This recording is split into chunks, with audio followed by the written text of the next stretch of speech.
Bismillahirrahmanirrahim. Assalamualaikum warahmatullahi wabarakatuh. Selamat pagi anak-anak, jumpa lagi dengan Pak Handi. Kita masih melaksanakan pembelajaran jarak jauh dikarenakan kondisi yang masih belum menentu karena masih pandemi COVID-19. Nah, untuk kelas 7 mapel IPS kita lanjutkan materinya. Sekarang kita masuk di kegiatan ekonomi. Kalian bisa cek di buku paket kalian, itu juga ada. Kita lanjutkan lagi, tapi sebelum kita mulai pembelajaran kali ini, alangkah lebih baiknya kita berdoa terlebih dahulu bersama-sama. Berdoa mulai, berdoa selesai.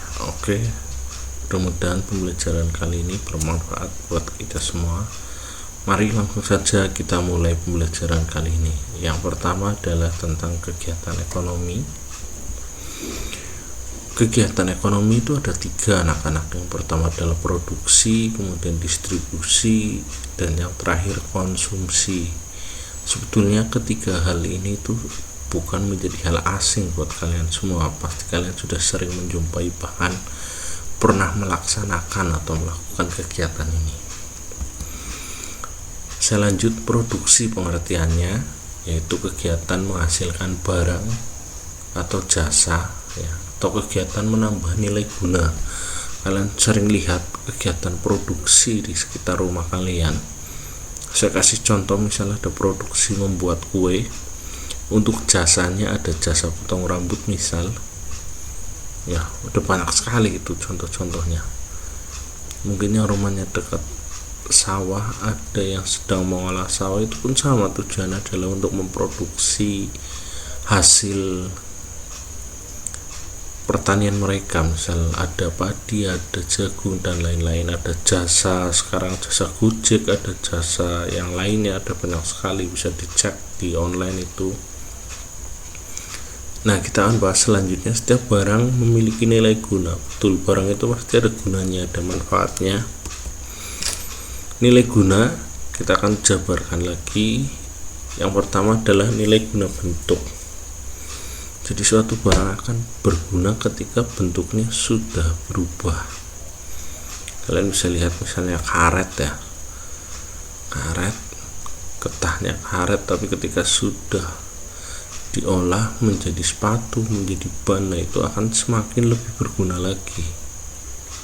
Kemudian misal kedelai berubah jadi tempe atau jadi tahu dan yang lainnya. Kemudian ada nilai guna tempat. Barang itu akan berguna ketika sudah di tempat yang berbeda. Misalnya pasir, ketika sudah di toko bangunan pasti harganya akan lebih mahal. Kemudian ada nilai guna waktu. Barang yang berguna di waktu-waktu tertentu. Misalnya ketika musim penghujan, yang paling dicari adalah jas hujan dan payung itu. Kemudian ada nilai guna kepemilikan.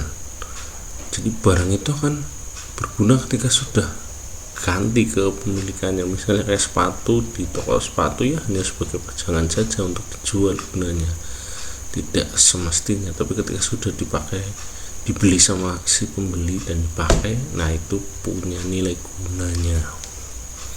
Oke, kita lanjut.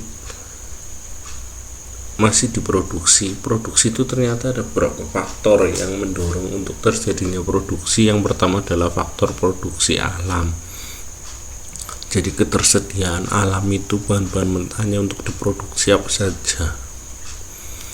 Misal kalau di Balapulang banyak pengolah atau produksi mebler seperti kursi, pintu, meja dan lain-lain. Nah, alamnya itu menyediakan kayu, itu contohnya. Kemudian ada faktor produksi tenaga kerja. Jadi kembali lagi ke tadi, misalnya contohnya ada si kayu dan ada tenaga kerja yang bisa mengolah dari kayu itu untuk menjadi apa, misalnya meja, pintu dan lain-lain. Kemudian ada faktor produksi modal. Ini penting, ada yang memodali. Kemudian ada kewirausahaan, yang punya skill berwirausaha sehingga produksinya bisa beraneka ragam. Misal limbah-limbah kayu itu kalau di mata orang yang tidak punya jiwa kewirausahaan akan jadi limbah saja, tapi karena di tangannya orang yang punya jiwa wirausaha mungkin diolah jadi kerajinan bisa. Oke, kita lanjut lagi.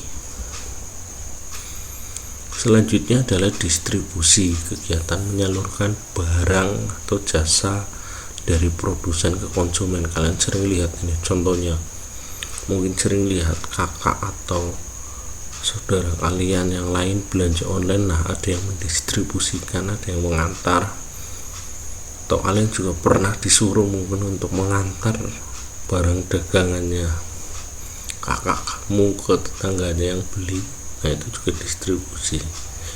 Kemudian ada konsumsi, kegiatan memakai, menggunakan atau menghabiskan kegunaan setiap barang secara bertahap maupun langsung. Ini sering kalian lakukan, misal memakai kuota, makan, mandi menggunakan sabun, menggunakan air. Nah, itu juga konsumsi semuanya. Saya kira sampai sini dulu. Silahkan jika ada yang belum paham bisa ditanyakan melalui WA Pak Handi, dan dikasih semangat yang terakhir, tetap belajar anak-anak. Mudah-mudahan pandemi ini cepat berakhir.